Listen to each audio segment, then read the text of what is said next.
Ay, kakusog ba? Baha? Good morning, guys. Tara, Kuya Gico, kay Manglakaw na punta. Ug mao jud ni ako naabtan nga bahang ruta nako karon kay Budlaan Tuguba. This is me after 1.7 kilometers pa lang. So ang atong concept karon sa atong ruta kay something familiar og something unknown.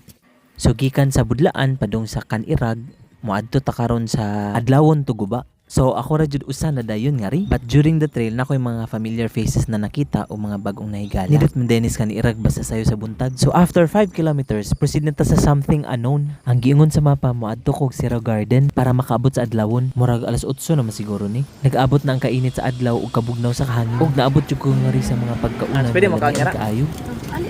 Butan kay si ate kay gidiscountan ko sa akong shake ug sa dihang silingan na ay mi. After 300 meters naabot ko aning lugaran ug nakoy guide nga mga bata. Padulong sa sapa nga akong Hello. gipangita. Sa sigig lakaw-lakaw naabot ra jud ko aning sapa. Ang ngalan day sa sapa kay Kutkut River. Musubay ni sa barangay Taptap padulong sa barangay Adlawon pero mulahos ni siya og Compostela. Pero kutob ra jud ta sa Adlawon karon. Grabe katagas ang libon. Wa jud tay choice mohumol jud ta. Nakabantay pug ko nga nay mga balay pero wala kayo tao. Nya labang-labang sapa para malingaw kay ako ra usa. School ba sad kaayo pero nara kay mga tao nga pwede pangutan. Mga butan og mugay jud nimo og nakagawas ra jud ta sa barangay Adlawon. Og nilakaw ta padung barangay Guba para magsakay og bus. Na-achieve ra jud ang 9 kilometers sa sulod na pod. Bye-bye.